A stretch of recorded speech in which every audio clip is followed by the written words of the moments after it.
कन्या राशि वाले बंधुओं, स्वागत है आप सभी का। हृदय से अभिनंदन है कन्या मंथन भिंड यूट्यूब चैनल में। तो कन्या राशि वाले बंधुओं, ध्यान से समझिए। बंधुओं, आने वाले 10 से 12 दिन आपकी जिंदगी के लिए बेहद खतरनाक हैं। आपकी जिंदगी में परेशानियों की बाढ़ तूफान लाने वाले हैं। यदि आपने इन 10 से 12 दिनों में विशेष सावधानियां नहीं रखी, छोटी छोटी गलतियों को लगातार दोहराते रहे, अपने राहु को और अपने बुध और शुक्र को ख्याल में रखकर जिंदगी को नहीं जिया, तो आप निश्चित तौर पर अपना काम धंधा व्यापार तो ले डूबेंगे ही, अपने प्रेम अपने दाम्पत्य जीवन को भी आग लगा देंगे, बर्बाद कर देंगे। लेकिन इन सब से कहीं बढ़कर आप अपने पूरे परिवार की खुशियों को भी मातम में बदल सकते हैं, और इसके जिम्मेदार होंगे केवल आप। जी हाँ बंधुओं, आपकी लापरवाही, क्योंकि आपको चेतावनी देने के बाद भी आप सतर्क नहीं हुए। ये वही बात होगी कि लाख किसी को बताया कि आगे कुआं है, लेकिन वह नहीं माना और कुतर्क के वशीभूत होकर जाकर कुएं में डूब गया और अपने प्राणांत कर दिए। ऐसी भूल आपको नहीं करनी है। 10 से 12 दिन आपकी जिंदगी के, यानी कि पूरे मार्च के महीने में जो बचे हुए दिन हैं, वे आपकी जिंदगी में बहुत बड़ी कहानी लिखने जा रहे हैं। या तो आप बुरी तरीके से बर्बाद हो जाएंगे, या आज हम आपको यह बात कहते हैं कि आप अपनी जिंदगी की एक नई कहानी लिखेंगे, एक नया इतिहास लिख डालेंगे। जी हाँ बंधुओं, क्योंकि इन 10 से 12 दिनों में पूरी तरह से शासन चलेगा केवल और केवल राहु का और शनि का। राहु और शनि मित्र हैं। एक बार राहु ने कोई भी निर्णय ले लिया, शनि भी उसका समर्थन करेंगे, और शनि ने यदि कुछ निर्णय ले लिया तो राहु बढ़ चढ़कर उस निर्णय को मान लेंगे। तो अब समझिए कि ये जो समय है, आने वाला 10 से 12 दिन का समय, ये बहुत ही खतरनाक समय कहा जाएगा। बहुत सावधान रहने की जरूरत है। कुछ चीजें हैं जो आपको अपने घर में पूरी तरह से सुधार लेनी है, बदल डालनी है। कुछ अपनी जिंदगी में बदलाव लेकर आने हैं, और कुछ छोटे छोटे उपाय और क्रियाएं करनी हैं। इनसे क्या होगा? इनसे ये होगा कि आपका राहु पॉजिटिव हो जाएगा। राहु के पॉजिटिव होते ही शनि भी आपके अनुकूल हो जाएंगे, क्योंकि इस महीने के अंत में तो शनिदेव भी राशि परिवर्तन करने वाले हैं। और जब शनिदेव राशि परिवर्तन करेंगे तो पूरे 27 दिनों के लिए शनिदेव चाहे किसी भी स्थिति और अवस्था में हो, आपकी राशि आपकी कुंडली में आपके लिए अनुकूल हो जाएंगे। या यूं कहें कि अपने पूरे प्रभाव को समाप्त कर लेंगे, क्योंकि शनि का राशि परिवर्तन बहुत विशेष होता है, धीमा होता है, और इस परिवर्तन में पूरा 27 दिन यानी एक चंद्रमास शनिदेव निष्क्रिय रहते हैं। ऐसे में आपके जीवन में जो भी रुकावटें परेशानियां शनिदेव की वजह से होंगी, वे पूर्ण रूप से समाप्त हो जाएंगी। तो अब ऐसे में आपको राहु को अपने अनुकूल करना बहुत अधिक आवश्यक है। वैसे भी हम आपको बता दें कि आज जब हम इस वीडियो कार्यक्रम को आपके लिए बना रहे हैं, इस समय बुध अस्त हो चुके हैं, शुक्र उच्च के अवश्य हैं, लेकिन एक राक्षस ग्रह के साथ में युति बनाकर बैठे हैं, और सूर्य देव भी उनके साथ बैठे हुए हैं। यानी कि सब पर राहु की नजर है। राहु ने सब पर नियंत्रण बना रखा है। जरा सी मूर्खता पूरी तरह से आपको बर्बाद कर सकती है, मिट्टी में मिला सकती है। तो कौन से है वो 5 काम जो आपको इन 10 से 12 दिनों में भूल कर भी नहीं करने हैं, और कौन सी है वे सावधानियां जो आज इसी वक्त जब हम आपको इस वीडियो कार्यक्रम के माध्यम से बता रहे हैं, तुरंत जाकर अपने घर में चेक करनी है, अपनी जिंदगी में चेक करनी है, और अपने वातावरण में चेक करनी है। और यदि वे खामियां दिखाई दे जाती हैं तो तुरंत उन्हें सुधार डालना है। इनसे आपका राहु पॉजिटिव हो जाएगा, और एक बार जिसको राहु उतारे उसे फिर कोई ना मारे। याद रखना कि कुंडली का सबसे ज्यादा रहस्यमयी और सबसे ज्यादा मायावी और सबसे ज्यादा ऊर्जावान कोई एक ग्रह है तो वह राहु ही है, जो रातों रात परिवर्तन करने की दम रखता है। भिखारी को राजा बना देता है और राजा को भिखारी बना देता है। कई चाय वाले भी आपने ऐसे देखे होंगे। आज सोशल मीडिया पर जाकर आप देखिए कि जो चाय की टपरी लगाकर बैठे थे और बहुत ही छोटा सा व्यापार कर रहे थे, आज लाखों करोड़ों में खेल रहे हैं। ये राहु की ही देन है। तो बस आपको आज बहुत सावधानी से इस कार्यक्रम को देखना है, एक एक बात को बारीकी से समझना है, कुतर्क नहीं करना है, ज्ञान हासिल करना है। भगवान श्री कृष्ण गीता में कहते हैं कि हे अर्जुन, ज्ञान इस संसार का सबसे शक्तिशाली हथियार है, औजार है। जिसके पास ज्ञान होता है वह ब्रह्म को भी प्राप्त कर लेता है, लेकिन उससे पहले इस संसार में सर्वश्रेष्ठ उत्तम जीवन व्यतीत करके जाता है और फिर ब्रह्म में मिल जाता है, यानी कि स्वयं श्री कृष्ण में मिल जाता है। वैकुंठवासी हो जाता है। तो कहने का मतलब यह है कि ज्ञान जितना भी मिले, जहां से भी मिले, कम है, उसे ले लेना है, अपने जीवन में उतारना है। और जो बातें हम आपको बताने जा रहे हैं वे तो आपके अपने जीवन की बातें हैं, आपके आसपास के वातावरण की बातें हैं, और इन बातों का सीधा प्रभाव आपके जीवन पर है। इन्हें आप नहीं मानेंगे तो फिर किन बातों को आप मानेंगे, किन बातों से आप प्रभावित होंगे? फिजूल की, फालतू की बातें तो वैसे भी दुनिया भर में इतनी घूम ही रही हैं, जिनके चक्करों में, कुचक्र में पड़कर लोग अपनी जिंदगियां मिटा रहे हैं, बर्बाद कर रहे हैं। कम से कम कोई एक ज्ञान की बात अगर बता रहा है तो उसे ध्यान से सुनना आपका धर्म है, आपका फर्ज है। अपने लिए ज्ञान हासिल करिए, अपने परिवार वालों के लिए, उन पे भी आपको रहम करना है, तरस खाना है। आप बर्बाद होंगे तो वो भी बर्बाद होंगे, आपको चोट लगेगी, उन्हें भी दर्द होगा। तो अपने लिए, अपने पूरे परिवार के लिए, अपने प्रेमियों के लिए आज इस कार्यक्रम को अंत तक अवश्य देख लेना। हम गारंटी के साथ कहते हैं कि इस कार्यक्रम को अंत तक देखने के बाद आप निश्चित तौर पर हमें धन्यवाद अवश्य करेंगे, क्योंकि हम आपको बहुत गहरी बातें बताने वाले हैं। तो बस चलिए बंधु, उम्मीद करते हैं कि यहाँ तक सारी बातें आप समझ चुके हैं। अब माई को याद करते हैं, क्योंकि बिना माई के याद किए तो हम एक पल भी आगे नहीं चलते, एक कदम भी आगे नहीं बढ़ाते हैं। तो माई को याद करते हैं। कमेंट बॉक्स में पूरे भक्ति भाव के साथ लिख डालिए, जय माँ भद्रकाली कृपा करो। महामाई इतनी दयालु हैं कि निश्चित तौर पर आपके ऊपर कृपा करेंगी, और जिस पर हुई माँ की कृपा उसे फिर किसी की कृपा की आवश्यकता नहीं, उससे तो सारा संसार ही झुककर सलाम करेगा। तो चलिए बंधु, अब अपने मूल विषय को प्रारंभ करते हैं। इसी के साथ साथ बंधु बता दें आपको कि चैत्र नवरात्रि आ रही हैं, और इस पूरी चैत्र नवरात्रि हम तो हर एक नवरात्रि में ही करते हैं, लेकिन इस चैत्र नवरात्रि में शामिल होने का अवसर आपको दे देते हैं। पूरे नवरात्रि के समय में विशेष अनुष्ठान होते हैं, मनोकामना पूर्ति हवन होते हैं, जिसमें लोगों को शामिल किया जाता है। हम आपको भी अवसर देते हैं कि यदि आपको शामिल होना है तो वीडियो में दिए गए नंबरों पर फोन करिए, छोटी सी शुल्क दक्षिणा जमा कराइए, और पूरे 9 दिनों तक माता रानी की सेवा कार्य में शामिल हो जाइए और माई की कृपा के पात्र बन जाइए। बंधुओं, जब हम अपनी माँ की सेवा करेंगे, अपने पिता की सेवा करेंगे, तो माँ और पिता हम पर क्यों नहीं रीझेंगे? आखिर जो बालक माता पिता के पैर दबाता है, उनकी सेवा करता है, उस पर माई का ज्यादा लाड़ बरसता है। भगवान श्री कृष्ण गीता में कहते हैं कि वैसे तो मैं इस संसार के हर एक जीव के लिए निस्वार्थ हूँ, हर एक के बारे में सोचता हूँ, भेद नहीं करता, लेकिन अपने भक्त के लिए मैं बिल्कुल स्वार्थी बन जाता हूँ और पूरा पूरा भेद करता हूँ। इसलिए भक्तों पर भगवान की विशेष कृपा होती ही है। अब यहाँ पर भी कुतर्क मत ले आना कि हम क्यों दे आपको पैसा, आपका व्यापार है। अगर ऐसी बुद्धि आपकी चलती है तो बिल्कुल मत देना। हम कोई आपको यहाँ पर निमंत्रण नहीं दे रहे हैं, यही एक अवसर है आपके लिए। अगर अपने कर्म, अपने जीवन और अपने परेशानियों और तकलीफों से मुक्ति चाहते हैं तो आगे आइए, वरना कोई बात नहीं, कार्य तो होगा ही, चाहे कोई आए या ना आए। ये दास तो माई का लगा ही है, लगा ही रहेगा। चलिए बंधु, अपने मूल विषय को शुरू करते हैं, ध्यान से सुनिए। प्यारे मित्रों, हमारे अत्यंत प्रिय और परम पूज्य अमिताचार्य जी के पास माँ बगलामुखी और माँ भद्रकाली की साधनाओं का वर्षों का अनुभव है, और माता रानी की इनके ऊपर पूर्ण कृपा और सिद्धि है। आचार्य जी ने अपने सटीक कुंडली विश्लेषण और श्रेष्ठतम उपायों के माध्यम से हजारों लोगों के जीवन को खुशियों से भरा है। आचार्य जी का कुंडली विश्लेषण और उपाय करवाने का तरीका इतना अद्भुत है कि जीवन के हर एक दुख और कष्ट का कारण जड़ से ही समाप्त हो जाता है। फिर समस्या चाहे जैसी भी हो, कर्जा बहुत बढ़ गया हो, व्यापार चल नहीं रहा हो, बीमारियों में आप बर्बाद हो चुके हो, रिश्तों में प्रेम समाप्त हो चुका हो, या फिर नौकरी ही ना मिल रही हो, विवाह में देरी होती हो, कैसी भी समस्या हो, इन समस्याओं का कारण क्या है, कौन सी महादशा परेशान कर रही है, कौन सा दोष लगा हुआ है, सब कुछ आचार्य जी इतना सटीक बताते हैं कि वर्षों वर्ष के दुख कुछ ही दिनों में समाप्त हो जाते हैं। अगर आपके जीवन में भी कोई ऐसी संकट की घड़ी है तो यही सही समय है जब आप पूज्य आचार्य जी के हाथों से अपनी कुंडली का विश्लेषण करवाएं और वर्षों से चल रहे दुखों और संकटों के इस चक्र से बाहर निकल जाएं। प्यारे मित्रों, अभी वीडियो में दिए गए नंबरों पर फोन करिए और अपनी कुंडली का श्रेष्ठतम आकलन करवा डालिए। जिंदगी बदलने का ये सबसे बड़ा मौका हाथ से मत जाने दीजिएगा। जय माई की, महामाई आपका कल्याण करे। सबसे पहले बात करते हैं बुध की, क्योंकि बुध सबसे महत्वपूर्ण ग्रह है।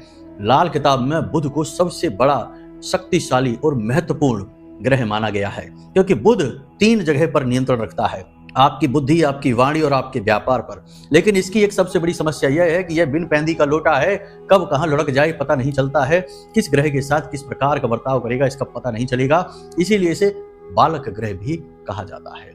अब समझने की बात यह है कि बुध यहाँ पर बिल्कुल शक्तिहीन है, सो चुका है, अस्त हो चुका है और बकरी चाल भी चल रहा है। साथ ही शुक्र भी बकरी हो चुके हैं। बकरी में तो जातक जानते ही हैं कि ग्रह पूर्ण रूप से सुप्त अवस्था में चले जाते हैं, गहरी निद्रा में चले जाते हैं, प्रभाव समाप्त हो जाते हैं, उल्टे नकारात्मक प्रभाव ही बढ़ने लगते हैं। तो अब ऐसे में आपको बहुत सावधान रहने की आवश्यकता है। 3 तरीके की घटनाएं आपके साथ आने वाले 10 से 12 दिनों में होंगी। पहली घटना यह है कि आपके आसपास के लोग आपको उकसाएंगे, आपसे ऐसी बातें बोलेंगे जिससे आपका क्रोध बढ़ेगा, वाणी से संतुलन हट जाएगा और आप ऐसी कोई बात कह देंगे जिससे आपका विवाद, तनाव और झगड़ा हो जाएगा। मतलब यह है कि आपको ऐसा लगेगा जैसे कि आपके आसपास के वातावरण के लोग हैं, आपके अपने ही रिश्तेदार ही, आपके मित्र यार ही, आपके ऑफिस में कार्य करने वाले लोग ही आपको भड़काने वाली बातें करेंगे, उकसाएंगे। और ये उकसाना इस हद तक होगा कि आपको क्रोध आ जाएगा, आप अपना नियंत्रण खो देंगे। ये विडंबना है, ऐसा होगा ही। जब जब ये कहा जाता है कि शांत रहिए तो लोग उसी वक्त ज्यादा बातें करते हैं।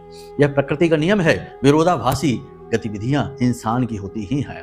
तो यही आपके साथ होगा। दूसरा यह होगा कि व्यापार अचानक से धीमा हो जाएगा, ठप भी हो सकता है। 10 से 12 दिनों में व्यापार की गति लगभग शून्य हो जाएगी। जहां 2-4 हजार की बिक्री होती थी किसी दुकान पर, अब 200-400 की भी हो जाए तो बहुत मानना।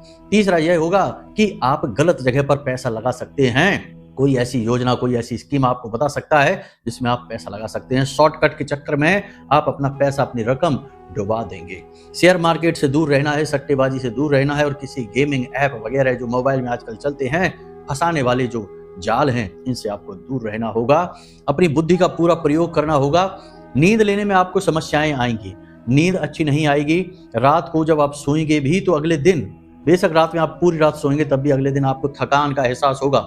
ऐसा लगेगा जैसे कि आपके शरीर में जान ही नहीं है, ऊर्जा की कमी आप महसूस करेंगे। इसी के साथ साथ आपका दिमाग, आपका सिर थोड़ा भारी सा रहेगा। ये 10 से 12 दिनों के संकेत हैं जो हमने आपको बता दिए हैं। अब कुछ चीजें ऐसी हैं जिनसे आपको बहुत सावधान रहना है। हमने अपने पिछले कार्यक्रम में भी आपको बताया था कि कुछ लोगों से और कुछ जगहों से आपको दूर रहना है। फिर से आपको बता देते हैं कि जहां 3 तरीके की बातें हो रही हो, एक किसी की चोली हो रही है, पीठ के पीछे बुराइयां हो रही हैं, दूर रहना। दूसरा धर्म का अपमान, भगवान का अपमान हो रहा है, दूर रहना। और तीसरा कहीं पर जुआ या फिर शराब पी जा रही है या कुकृत्य किए जा रहे हैं, वहां से आपको दूर रहना है, वरना नकारात्मकता आपके ऊपर बुरी तरह से हावी हो जाएगी। ये बुद्धि कम करने वाला समय है, यानी बुद्धिहीन होने वाला समय है। राहु निगेटिव होने वाला समय है। राहु की चपेट में बड़े शक्तिशाली ग्रह आ चुके हैं। शुक्र भी है, बुध भी है, सूर्य भी है, ये राहु की चपेट में आ चुके हैं। तो ऐसे में आपको बहुत संभल कर चलने की आवश्यकता है। नहीं संभलेंगे तो फिर मान सम्मान जाएगा, झगड़ा बहुत ज्यादा हो जाएगा, कोर्ट कचहरी तक बात पहुंच सकती है, थाना और पुलिस तक बात पहुंच सकती है।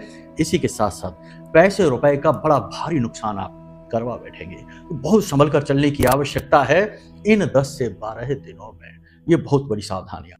अब कुछ चीजें हैं जो हम राहु से जुड़ी हुई आपको बताने जा रहे हैं। उसके बाद हम आपको 1 नहीं, 2 नहीं, 3 नहीं, 4 ऐसे उपाय बताएंगे जो राहु को तुरंत चुटकियों में आपके लिए पॉजिटिव बना देंगे। ये चारों उपाय आपको करने हैं, या फिर आप चाहें तो एक कर सकते हैं, आपके ऊपर है। लेकिन यदि सर्वोत्तम परिणाम चाहिए तो चारों उपाय कर लेना, आपका हित ही हित होगा। माला माल हो जाएंगे, वारे न्यारे हो जाएंगे, राहु आपके साथ आ जाएंगे, फिर तो पूछना ही क्या है। आप ही राजा और आप ही करोड़पति बनेंगे, दुनिया भर की तरक्की हासिल करेंगे। तो ध्यान से सुनिए। सबसे पहली चीज, जल्दी से देखिए अपने घर में कि कहीं कोई नल तो नहीं टपक रहा, पानी बर्बाद तो नहीं हो रहा है, लगातार पानी रिसता तो नहीं रहता किसी जगह पर। यदि देखना ऐसा है तो उसे तुरंत बदल दीजिए, कोई ऐसी व्यवस्था करिए कि पानी बर्बाद ना हो। दूसरा, कि पानी को खुद से भी बर्बाद नहीं करना है। गाड़ी वगैरह धो रहे हैं, दुनिया भर का पानी बह रहा है, नल चालू करके खड़े हैं और होश ही नहीं है कि क्या करना है, किसी और चीज में लगे पड़े हैं और इधर पानी बह जा रहा है। पानी आपका धन है, पानी चंद्रमा है, इसे बर्बाद नहीं करना है, वरना चंद्रमा गया तो धन तो जाएगा ही जाएगा, आपका मन चैन सुकून भी ले डूबेगा। फिर कहेंगे आपके घर में बड़ा कलेश रहता है गुरुजी, कोई किसी की बात ही नहीं सुनता है और पति पत्नी में तो हाथापाई की भी नौबत आ जाती है। हाँ, ऐसे लोग भी हैं जो आकर हमसे कहते हैं कि गुरुजी हमारी तो हाथापाई की नौबत आ जाती है। ठीक है, कब होता है, क्योंकि जब जब नियंत्रण खोते हैं लोग तो कुछ भी कर बैठते हैं। तो ये सारी क्यों है? क्योंकि चंद्रमा खराब कर लिया खुद से, और चंद्रमा आपका मन, आपका धन है, तो पानी नहीं टपकना चाहिए। दूसरा, टूटे फटे फर्नीचर मतलब कि सोफे टूट चुके हैं, कुर्सियां टूट चुकी हैं, प्लास्टिक की हैं, लकड़ी की हैं, टूटी हुई फर्नीचर अपने घर में नहीं रखना है, छत पर भी नहीं डाल देना है। लोगों की आदत होती है, स्टोर रूम एक बना रखा है घर में। अब स्टोर रूम की दिशा का ज्ञान नहीं है, किस दिशा में है, कहीं भी बना लिया और वहां पर कचरा भरे जा रही है, टूटी फूटी चीजें डाली जा रही है। अब समझिए कि वो स्टोर रूम आपके घर का निगेटिव एनर्जी का पावर हाउस है। वहां से दुनिया भर की निगेटिव एनर्जी आपके घर में आ रही है। जिन जिन लोगों ने स्टोर रूम बनाया है, फिर उस स्टोर रूम में कचरा भरा है, यानी कि टूटी फूटी चीजें भरी हैं, वे लोग ही बुरी तरीके से व्यापार में चोट खाए हैं, पैसे का नुकसान कराया, घर में बीमारियां आई और घर के बच्चे आवारा हो गए, किसी की नहीं सुनते, मन मर्जी करते हैं, मनमुखी हो गए, किसी की बात नहीं मानते। फिर ये लोग आते हैं और कहते हैं कि गुरुजी ऐसा। जब उनसे बात करो तो पता चलता है कि कुंडली में कोई समस्या नहीं, ग्रहों की कोई स्थिति खराब नहीं। घर का हाल देखा तो स्टोर रूम में दुनिया भर का कचरा पड़ा है, अंधेरा पड़ा है, मकड़ी के जाल लगे हुए हैं। तो बताओ, बर्बादी उनकी नहीं होगी तो किसकी होगी? खुद अपने घर में नेगेटिव एनर्जी का स्टोर रूम बना रखा है, पावर हाउस लगा रखा है। तो ये नहीं करना है, स्टोर रूम घर में होने ही नहीं चाहिए। ये तो विदेशी व्यवस्था है और विदेशी व्यवस्था तो है ही कुव्यवस्था की देन। हर एक संस्कारहीन, हर तरीके से चौपट व्यवस्था है। उनकी व्यवस्थाएं हमारे यहाँ जब से आई तब से हमारे देश, हमारे समाज का भी सत्यानाश हो गया। लोग अधकचरे हो गए, ना इधर के रहे ना उधर के रहे। तो ये हमें नहीं करना है। हमारे यहाँ की व्यवस्था है कि जो हमारे घर का उपयोग का सामान है उसे हम उपयोग करते हैं, जितना भरसक प्रयास करते हैं उपयोग करते हैं। लेकिन जब वह उपयोग के योग्य नहीं रहता तो उसे हम घर से बाहर निकाल देते हैं। आपने देखा होगा कि गांव क्षेत्र में भी एक घूरा होता है। घूरा मतलब कि एक ऐसी जगह होती है जहां पूरे गांव के लोग कचरा डालते हैं, या 10-20 घरों के लोग एक जगह कचरा डालते हैं, लेकिन घर में नहीं रखते हैं। तो आपको ये देखना है कि आपके घर का स्टोर रूम की क्या हाल है। स्टोर रूम साफ सुथरा रखिए, लाइट की व्यवस्था रखिए, मकड़ी के जाल नहीं लगाने हैं, गंदगी नहीं होने देनी है और बहुत टूटी फूटी चीजें हैं उन्हें निकाल कर बाहर फेंक देनी है। छत पर जाना है, छत पर देखना है कि कहीं छत पर ऐसा तो नहीं है कि बहुत ज्यादा कचरा, बहुत ज्यादा गंदगी। आपका छत, आपका राहु है तो बहुत ज्यादा कचरा तो नहीं है, बहुत ज्यादा गंदगी तो नहीं है, टूटा फूटा फर्नीचर, जंग लगा हुआ सामान या फिर लकड़ी सड़ी हुई आपके छत पर तो नहीं पड़ी हुई है। अगर है, हटा दीजिए, छत को साफ करिए, आपका राहु अपने आप सही हो जाएगा। अपने घर के टॉयलेट साफ सुथरे रखिए, राहु की जगह है ये। आपके घर की दहलीज, आपकी छत, आपके टॉयलेट राहु का स्थान है। दहलीज को साफ सुथरा रखिए। दहलीज यदि टूटी फूटी है तो उसे सही कर लीजिए, यदि नीची है, गहरी है तो उसे ऊंचा कर लीजिए, लेकिन उसे साफ सुथरा रखिए। तो दहलीज की व्यवस्थाएं बनाइए, बाथरूम को साफ रखिए, छत को साफ रखिए। ये पॉजिटिव एनर्जी बढ़ेगी आपके घर की, राहु आपका पॉजिटिव हो जाएगा। अब 2 जगह आपके घर में ऐसी हैं जिन्हें आपको पूरी तरीके से पॉजिटिव रखना ही होगा, क्योंकि ये आपकी पॉजिटिव एनर्जी का पावर हाउस है। यानी कि आपके घर का मंदिर, पूजा घर, जहां भगवान वास करते हैं, वहां तो पॉजिटिव एनर्जी होगी ही, भरपूर होगी। दूसरा, आपके घर का रसोई घर, जहां आपके पूरे घर की ऊर्जा संग्रहित होती है, वहीं से सबको ऊर्जा मिलती है, भोजन ग्रहण करते हैं। माता अन्नपूर्णा का वास होता है, माता लक्ष्मी का वास होता है, भगवान धनवंतरी का वास होता है, कुबेर देव का वास होता है, साथ ही साथ पितृ देवताओं का भी वास होता है। बहुत सारे देवी देवताओं का वास तो केवल आपके रसोई घर में ही होता है। पूजा घर में तो खैर सभी देवी देवताओं का वास माना ही जाता है। आपके पूजा घर में देखना है कि कोई निर्माल्य तो नहीं है, कोई ऐसा स्थान, ऐसा बर्तन जहां पर आप जली हुई बत्तियां रखते हैं। जैसे दीपक से बत्ती जल गई है, बच गई है, आपने उसमें डाल दी। ये अगरबत्ती के बचे हुए पैकेट हैं, पॉलीथीन वगैरह हैं, यानी एक डस्टबिन जैसा एक सामान डब्बा रख रखा है, उसमें ही सब कचरा डाल रहे हैं, बाद में उसे कहीं रख देते हैं, फेंक देते हैं। नहीं, ऐसा कोई भी सामान जो प्रयोग का नहीं है, पूजा के प्रयोग का नहीं है या प्रयोग हो चुका है, वह निर्माल्य है। चढ़े हुए फूल, जली हुई बत्तियां, अगरबत्ती की बची हुई लकड़ियां और यहाँ तक कि राख भी, सब कुछ निर्माल्य है। उसे उठाइए और जो आपके घर के पवित्र पौधे हैं, उन पौधों की जड़ों में उन्हें डाल दीजिए। ये सब निर्माल्य है। पूजे घर को जितना हो सके उतना साफ रखिए, ठीक है। दूसरा, रसोई घर में आ जाते हैं। रसोई घर में, हाँ, पूजा घर की एक और बात है कि पूजा घर में किसी इंसान की तस्वीर नहीं, जैसे कि कोई पितृ पूर्वज है, कोई व्यक्ति के परिवार का ऐसा जो इस संसार से जा चुका है, उसकी तस्वीर लगा लेते हैं बहुत से लोग। कुछ लोग तो भगवान की तस्वीरों के बगल से ही अपने पूर्वजों की तस्वीर को रख लेते हैं। ये बहुत गलत होता है। फिर ऐसे घरों में भूतों का वास हो जाता है। फिर लोग कहते हैं कि गुरुजी, सब चारों तरफ से बर्बादी आ रही है, क्या करें समझ नहीं आता। तो बस ये गलती है, तो ये नहीं करना है। दूसरा कि अपने गुरु, बहुत से लोग गुरु का सम्मान करते हैं, ठीक है, अच्छी बात है। गुरु ब्रह्मा, गुरु विष्णु, ठीक है, तो गुरु का सम्मान करते हो, लेकिन गुरु को भगवान के साथ नहीं, गुरु को भगवान से थोड़ा निम्न स्थान पर रखिए। पूजा घर में ही रख लीजिए, उसी अलमारी में रख लीजिए, लेकिन निम्न स्थान पर, उच्च स्थान पर भगवान को रखिए, निम्न स्थान पर गुरु को रखिए। क्योंकि आपके गुरु आपके लिए भगवान है, लेकिन वो भगवान नहीं है, हैं तो वो भी इंसान ही, उन्होंने भी भगवान की साधनाएं की हैं, तब उन्हें इतना बल प्राप्त हुआ है, तेज प्राप्त हुआ है कि आप उन्हें गुरु मान रहे हैं। तो वो आपके लिए भगवान है, लेकिन सबके लिए भगवान नहीं है। लेकिन भगवान सबके लिए भगवान है, ना हमारे लिए, ना आपके लिए, सबके लिए। समझ में आई आपको बात? तो किसी इंसान को, चाहे वो आपके गुरु ही क्यों ना हो, भगवान के बराबर से नहीं बिठाना है हमको, थोड़ा सा नीचे रखिए उनको, बाकी आप उन्हें रख सकती हैं, पितृ पूर्वजों को नहीं। तो पूजा घर की ये व्यवस्था हो गई। अब देखना है आपके रसोई घर को। रसोई घर में माड़ा हुआ आटा नहीं रखा छोड़ना है, साथ ही साथ गंदगी नहीं रखनी है, और जूठे बर्तन पड़े नहीं छोड़ने हैं, खास तौर से रात भर के लिए नहीं छोड़ने हैं, और रसोई घर को शुद्ध पवित्र रखना है।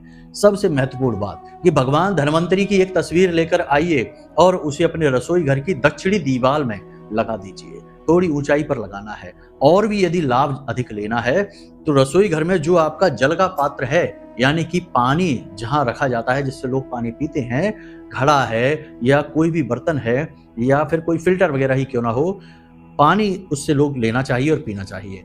उस पात्र के ऊपर एक कटोरी में थोड़ा सा अन्न रखिए, यानी कि आप चावल रख सकते हैं, गेहूं रख सकते हैं, और उसके ऊपर आप एक दीपक गाय के घी का प्रतिदिन शाम के समय जला दीजिए।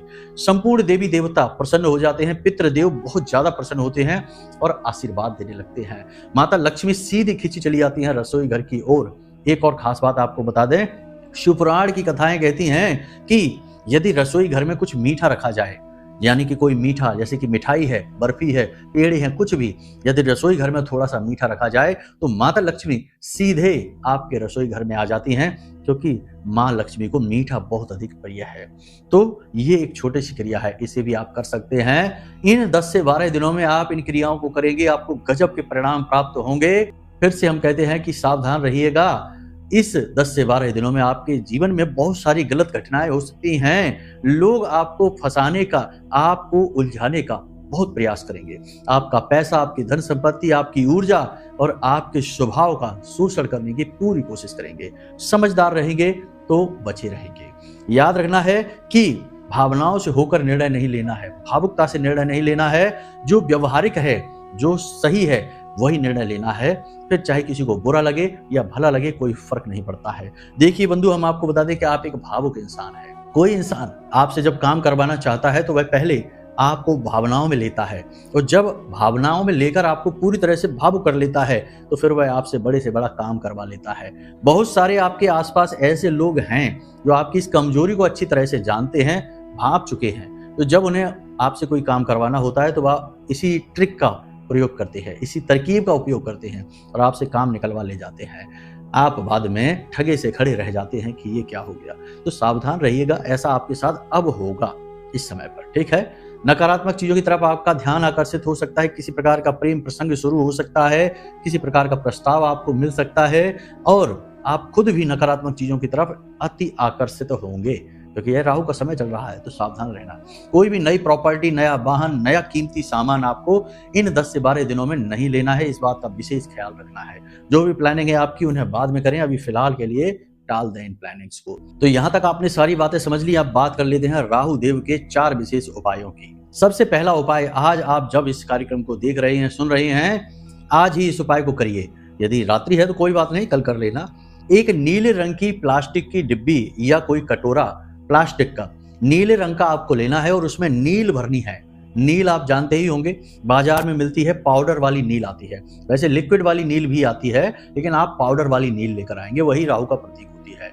तो वही आपको नील लेकर आनी है बाजार से, और आपको वही नील उस कटोरी में भर के और रख देनी है। कहाँ रखेंगे आप रखेंगे जो दक्षिण दिशा है, ध्यान से सुनिएगा, जो दक्षिण दिशा है और जो पश्चिम दिशा है, उस दक्षिण और पश्चिम दिशा के ठीक बीचों बीच जो कोण बनता है वह राहु का कोण होता है। उसे नैऋत्य कोण कहते हैं। माता लक्ष्मी का भी वही कोण होता है। उसी दिशा में आपको यह रखना है, यह कटोरी रखनी है। अब उस दिशा में चाहे कुछ भी हो, आपको ये वहां रखनी है। छोटी सी डिब्बी में आप रखिए, और प्रतिदिन सुबह के समय, सुबह जब आप सोकर जागते हैं, स्नान आदि करते हैं, नित्य कर्म करते हैं, उस समय इस नील को टॉयलेट में फ्लश कर देना है और दोबारा से दूसरी नील थोड़ी सी भर के रख देनी है। केवल 11 दिनों तक आपको यह क्रिया प्रतिदिन दोहरानी है। कितना भी भयंकर से भयंकर कर्जा होगा, कमजोर पड़ जाएगा। भयंकर से भयंकर बीमारियां घर में होंगी, ठीक होने लग जाएंगी। झगड़े, विवाद, नकारात्मक स्थितियां पॉजिटिव होनी शुरू हो जाएंगी, क्योंकि ये राहु की वजह से होंगी। राहु पॉजिटिव हो जाएगा, पहली चीज ये। दूसरी चीज ये कि दिन याद रखिए, बुधवार व्यापार के लिए, सोमवार ग्रह क्लेश के लिए और कर्जे के लिए, और मंगलवार शत्रुनाश के लिए। 3 तरीके की बाधाएं यदि आपके जीवन में है, शत्रु आपको परेशान करते हैं, तो मंगलवार के दिन इस क्रिया को करना जो हम बताने जा रहे हैं। ध्यान से सुनना, मंगलवार के दिन इस क्रिया को करना। यदि आपको कर्जे से मुक्ति चाहिए या फिर रिश्ते नातों में, पति पत्नी में, प्रेमियों में परेशानी है, झगड़ा है, तो सोमवार के दिन करना है। और यदि धन की समस्या है तो शुक्रवार के दिन करना है। 3 दिन हमने बता दिए। क्रिया क्या है, ध्यान से समझिए। आपको एक नारियल लेना है, पूरा जटा वाला, पूजा वाला जो नारियल आता है वो नारियल लेना है। उस नारियल पर आपको नीले रंग का एक धागा लपेटना है। धागा रेशम का होना चाहिए। धागा आपकी पूरी लंबाई का होना चाहिए, ऊपर से लेकर और पैर के नाखून तक की लंबाई का धागा होना चाहिए। उस धागे में 7 गांठें थोड़ी थोड़ी दूरी पर लगा दीजिए, ठीक है। अब उस धागे को सरसों के तेल में डुबा देना है और उसके बाद उस धागे को नारियल के ऊपर लपेट देना है 7 बार, ठीक है। नारियल के ऊपर 7 बार लपेट दिया। अब इस नारियल को आप अपने सिर के एंटी क्लॉकवाइज, यानी कि घड़ी की उल्टी दिशा में अपने सिर के ऊपर से ऐसे फिराएंगे, ऐसे करके ऐसे फिराएंगे, ठीक है। तो उल्टा घड़ी के ऐसे करके, ऐसे घड़ी घूमेगी तो उल्टा हो जाएगा। तो ऐसे करके आपको फिराना है, फेरना है, उसारा करना है, उतारा करना है, बहुत सारी चीजें कहते हैं इनको। तो आप 7 बार घुमाएंगे। उसके बाद इस नारियल को बहते हुए जल में प्रवाहित कर देंगे। बहता हुआ जल नहीं है, कोई बात नहीं। पीपल के वृक्ष, जो एकांत में कहीं पीपल का वृक्ष हो, मंदिर में ना हो, एकांत में कोई पीपल का वृक्ष हो, उसमें थोड़ा सा वृक्ष के नीचे थोड़ा सा गड्ढा खोदेंगे और इस नारियल को उस मिट्टी में दबा देंगे। हमने कारण आपको बता दिए कि जैसी समस्या है वैसे दिन का चुनाव करना। आप मानकर चलिए कि आप कर्जे से बहुत अधिक परेशान हैं, तो सोमवार के दिन इस क्रिया को करिए और आपको 7 सोमवार इस क्रिया को करना है। भयंकर से भयंकर कर्जा होगा, परेशानी, घाटा होगी, समाप्त हो जाएगा। पैसे की दिक्कत है, शुक्रवार के दिन करिए। और बता दिया है हमने कि अगर शत्रुओं से परेशान हैं तो मंगलवार के दिन करिए। तो इन क्रिया को 7 बार करना है, बस ये याद रखना है आपको। ये दूसरा हो गया। तीसरा उपाय ध्यान से समझिए। जब भी घर से बाहर निकलें किसी भी काम के लिए, तो अपने घर की जो दहलीज है, उस दहलीज पर 4 काली मिर्च के दाने डाल दीजिए और अपने दाहिने पैर से उन्हें मसल दीजिए, ठीक है। वो फूट जाने चाहिए। और उसके बाद आप सीधे घर से बाहर निकल जाइए, पीछे मुड़कर नहीं देखना है, वापस घर में नहीं आना है, ठीक है। काम पर अपने चले जाइए। 100% राहु एक्टिव हो जाएगा, पॉजिटिव हो जाएगा और आपका काम बन जाएगा। अंतिम उपाय, बहुत ही सरल उपाय है। अंतिम उपाय, परफ्यूम लेकर आइए, इत्र, अल्कोहल वाला नहीं। बाजार में जो परफ्यूम आते हैं उनमें अल्कोहल बहुत होता है, आपको इत्र लेकर आना है, जो पूजा पाठ में प्रयोग होता है। अपनी खुशबू का, अपनी पसंद की खुशबू लेकर आइए और इत्र लेकर आकर उस इत्र को लगाइए। कहाँ लगाएंगे आप? अपनी कॉलर पर, यहाँ पर, ये जो आपकी कॉलर है यहाँ पर, इस किनारे पर लगाइए और इधर लगाइए। इन 2 जगहों पर, यानी इन कॉलर्स पर अपने इत्र को लगाइए और अपने काम पर निकल जाइए। पॉजिटिव शुक्र हो जाएगा, बुध मजबूत हो जाएगा। और राहु कितना भी निगेटिव हो, कितना भी निगेटिव हो, राहु की महादशा चल रही हो, राहु की दृष्टि पड़ रही हो, आपके कर्म स्थान पर पड़ रही है या आपके भाग्य स्थान पर पड़ रही है, धन भाव पर पड़ रही है, धन भाव में ही राहु बैठ गए हैं, कोई समस्या नहीं। हर स्थिति में राहु आपके लिए पॉजिटिव हो जाएंगे और आपका जीवन स्वर्ग के समान सुंदर हो जाएगा। यही 10 से 12 दिनों में आप हमसे खुद कहेंगे कि गुरुजी आनंद आ गया, हमने ऐसे ऐसे काम कर डाले जिनके बारे में कभी सोचा ही नहीं था। क्योंकि याद रखना, राहु बहुत शक्तिशाली ग्रह है। ये आपसे वो सब भी करवा सकता है जो आपकी क्षमताओं से बहुत दूर की चीज है, बहुत बाहर की चीजें हैं, वे सारी चीजें भी राहु आपसे करवा सकता है। बस इससे लाभ लेना आना चाहिए। हमने उपाय आपको बता दिए, सावधानियां आपको बता दी, क्रियाएं आपको बता दी, सारी बातें आपको स्पष्ट तौर पर बताई हैं। आपको बस इन बातों को अब अपने जीवन में उतारना है। तो बस इन क्रियाओं को अपने जीवन में उतारिए और अपने हाथों से अपने जीवन को खुद बदल डालिए। अब यहाँ पर भी कुछ कुतर्की आकर उल्टी सीधी बातें सोचेंगे और बातें करेंगे, उनसे बस हमारा इतना सा कहना रहेगा कि तुलसीदास बाबा ने रामचरितमानस में पहले ही लिख दिया है कि फूलें फरे न बैत, जदपि सुधा बरसै जलद, और मूर्ख हृदय न चेत, जो गुरु मिले बिरंच सम। तो अब ऐसा का तो भगवान ही मालिक है, कोई कुछ नहीं सिखा सकता है इनको, बाकी आप खुद ही समझदार हैं। अब यदि कोई प्रश्न मन में उठे या फिर नवरात्रि की विशेष पूजा अनुष्ठान में भाग लेना है तो वीडियो में नंबर हमने दे रखे हैं, इन नंबरों पर फोन करिए और सारी जानकारी प्राप्त कर लीजिए। चलिए बंधु, आज के इस कार्यक्रम को यहीं पर विराम देते हैं। हमेशा हंसते रहिए, मुस्कुराते रहिए, सकारात्मक रहिए और महामाई पर अपनी आस्था और विश्वास बनाकर रखिए, क्योंकि आपका उद्धार तो वहीं से होना है। तो प्रेम से बोलिए जय माई की, महामाई आपका कल्याण करेगी। धन्यवाद। हमारे प्रिय और परम पूज्य आचार्य जी ने अपनी साधनाओं के अनुभवों पर आधारित शक्तिशाली उपाय और क्रियाओं के माध्यम से हजारों लोगों के जीवन को पूरी तरह से बदला है।